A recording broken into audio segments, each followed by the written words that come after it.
It looks like another cup na makikita mo pag nag-search ka sa Shopee. Trinay ko talaga siyang kunin, but then, unfortunately,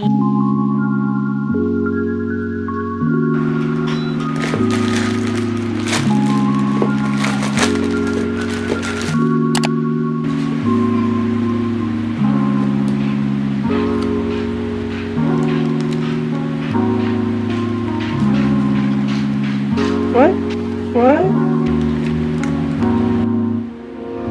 Oh, thank you.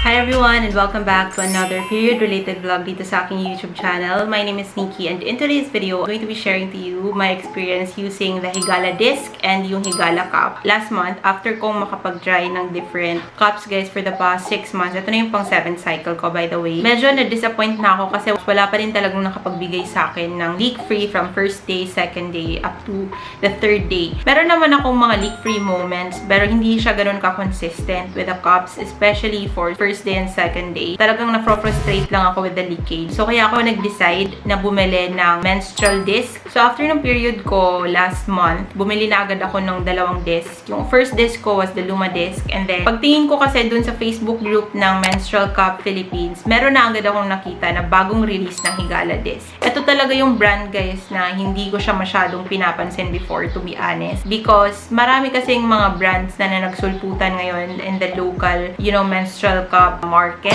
dito sa Philippines. Medyo nag-aalanganin ako. But then again, katulad ng iba sa inyo, nagpabudol tayo dito sa color. And also kasi naghahanap ako ng disc talaga. I think ito yung first disc ng local brand. Kung hindi ako nagkakamali, I really wanted to try it and then share to you kung ano yung experience ko. After my period, ginamit ko yung Luma disc ko and then I used this one as well. Pagkagamit ko dito sa kanya, ang napansin ko is that with this cup, with this disc, ito yung nasa softer side siya in general. So, yung rim niya and then yung kanyang diaphragm. Nung ginamit ko to, wala akong period. So, it was just a heavy discharge day. Para mas easier yung insertion since medyo soft nga tong disc na to. Ang ginawa ko was, isi-squish mo lang siyang ganyan. Isi-squish mo lang siya. And then, nung in-insert ko siya, inattach ko siya dun sa may pubic bone. So, kung ito yung pubic bone, parang pag ganyan.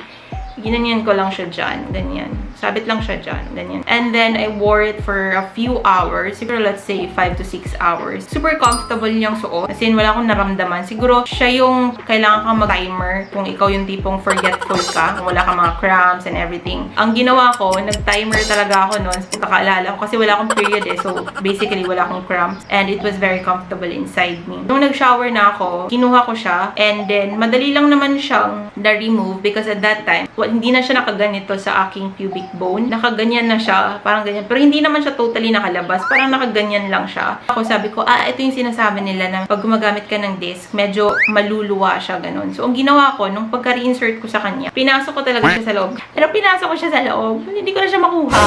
Nung hindi ko na siya makuha, medyo nagpanic ka. Very, very light panic. Since kakapasok ko pa lang naman sa kanya and wala akong period that time, so wala akong dapat i-covery sa kanya, tinulog ko na lang siya. And then, kinabukasan, siguro 10 to 11 hours na yun nakalipas. Kinuha ko talaga siya, trinay ko talaga siyang kunin. But then, unfortunately, nga talaga.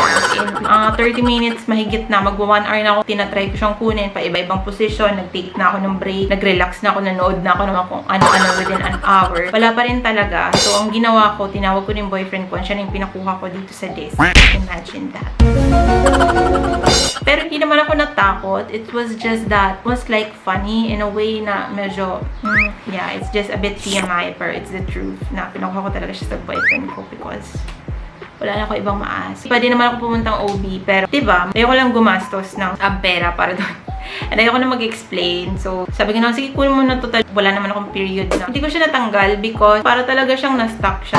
Kasi nag-iiba-iba kasi yung positioning or yung height ng cervix natin pag meron tayong period and wala. Nung pinipilit ko siyang tanggalin, wala akong makutkot sa kanya. Parang nagsaslide. Ganyan-ganyan lang kaming dalawa. And hindi talaga siya nag-move. Also, hindi ko siya maiire or yung tinatawag nilang bear down. Because parang wala talagang nangyayari sa kanya. And or maybe hindi ako marunong i-ire. Hindi ko kasi siya maire ng todo-todo guys guys, like for example, pag hindi ko pa na-experience mga anak, pero pagka tumatay kayo, di ba, or nagpo-poops, iniirin nyo siya. Ako kasi meron akong rectal prolapse or yung tinatawag nating almorana. So, hindi talaga ako pwedeng umire ng umire, guys, para matanggal yung kung anumang nandun. Sa akin kasi mild lang, so hindi naman siya yung tipong dumudugo or nasa labas na. Pero meron akong rectal prolapse since year 2013, 2014, mga ganun. Ayun, kung gusto nyo malaman yung experience ko doon, you can comment down below kung anong ginawa. Any questions about rectal prolapse, you can ask me, but just expect na yung answers ko is based lang din sa experience ko, not in a medical way. So, yun. So, yun yung experience with the Higala disc. Now, don't be scared kung ganun yung naging experience ko na I asked someone to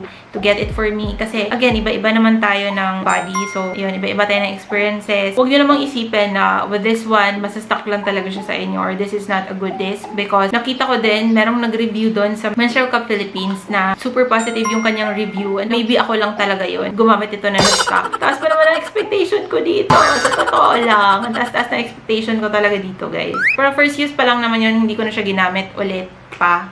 Because I want to take, you know, my time na i-try ko ulit siya. Unfortunately, naka-experience pa rin ako ng leaking sa first day ko with using my previous cups and using my disc. So, on the second day, sabi ko, ano bang gagawin ko? Ito na ba yung gagamitin ko, itong disc? And then, naalala ko na meron nga pala akong freebie. They're very kind to give me one. Sabi ko pa naman before, gagawin ko na lang siyang giveaway because ayoko talaga maniwala sa kanya. Parang, una ko siyang nakita. Parang gusto kong sabihin, feeling ko hindi to mag-work for me. It looks like another cup na makikita mo pag nag-search ka sa Shopee. Very common yung itsura niya. And also, medyo maiksi siya sa paningin ko. Oo, kasi nga high cervix ako, diba? So sabi ko, baka mahirapan na naman akong i-remove to. Sige na nga, gamitin ko na lang since binigay naman sa akin. So, ayun, binigay siya sa akin. So, ginamit ko na lang. Kaya pala, I was having cramps a little earlier because I need ice cream. And I'm gonna be using all of this. Good morning from someone na hindi natagusan sa kanyang sleep. Okay guys, so it's around like 9 in the morning and gumamit ako ng youth cup because I was like bleeding na with my... Nagbe-bleed ako or nagli-leak ako gamit yung luma disc. So I tried using my tooth cup again. It's time to try my Higala cup.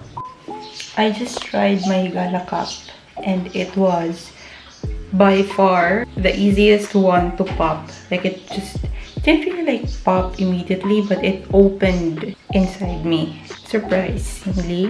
Let's see how it goes when it comes to protecting me from the leak that I'm experiencing right now from every cup and disc that I'm trying. So, current time is 10:55 and nilagay ko na yung aking Higala cup. Let's see how it goes. I'm going to be lying down because I'm feeling a little cramp, but it's not painful, like painful, but I'm feeling like I'm tired and stuff. It's like the normal experience I have when I have my period. It's not something to worry about.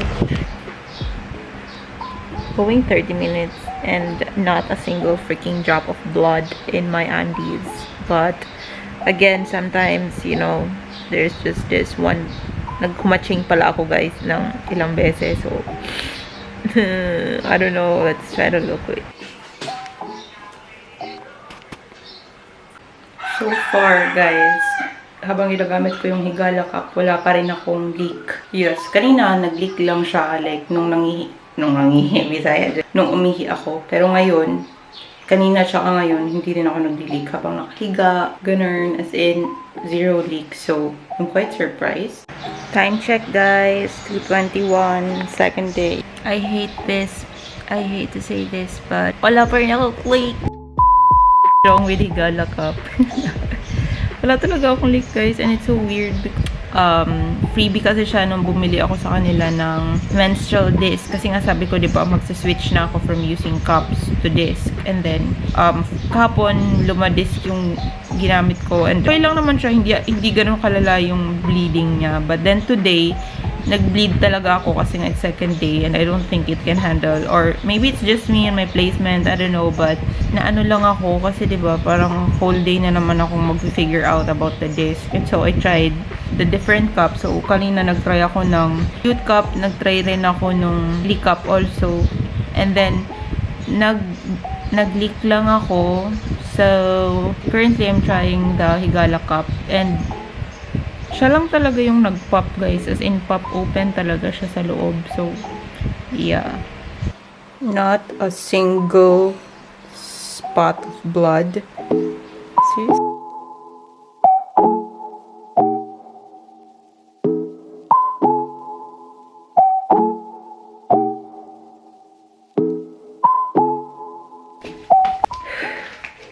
Guys, kakauwi lang namin. And, nag-CR ako just to check my menstrual cup, my Higala cup. And, hindi ako nag-leak sa kanya. So, guys, is it too early for me to say that this cup is doing good? Like, really good?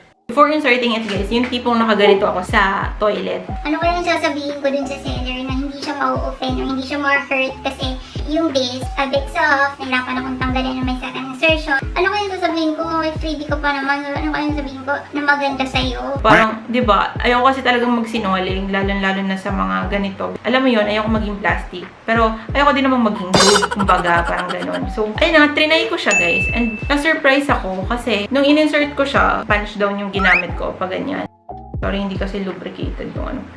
Mabilis lang talaga siyang nag-pop like that. Hindi ko siya narinig like, wala siyang ganon, but it opened up immediately. And then, nung chine-check ko yung kanyang surroundings, wala talaga siyang dents whatsoever. Hindi ako nagkaroon ng leak talaga sa kanya, guys. On my second day, hindi ako ganun ka, yung parang happy na parang, guys, hindi ako binigyan ng leak. Sabi nga ng boyfriend ko, parang hindi ka po masaya.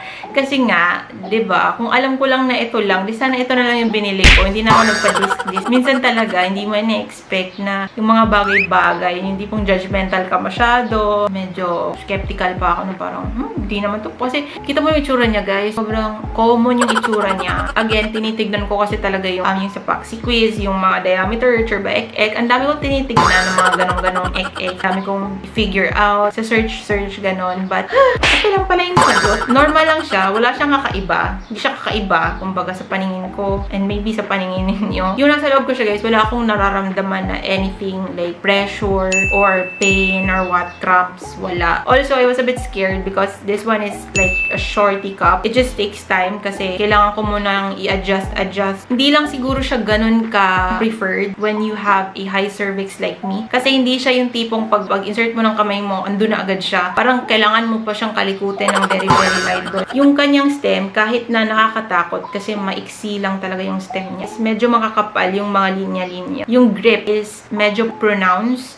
I am so happy, guys, because Higala Menstrual Cup, they're giving you away 6% off. Kailangan nyo lang i-enter yung xammnikki na voucher code before kayo mag-check out para maka-avail kayo ng 6% off. This is only for the first 30 buyers, guys. So, ayun. Hope you guys will have a positive experience with the disc, with the cup, or any other items, kung ano man yung bibilhin niya sa kanila. So, and also, let me know what you think or yung experience nyo with the brand itself. So, that's it, guys. Thank you so much for watching. I hope to see you again on my next vlog. So, if you have any questions, suggestions, or what, you can drop them on the comment section below and I'll be glad to answer them hanggang kaya ko. If you haven't subscribed yet, please subscribe to my channel and I'll see you again on my next vlog. Bye! Okay.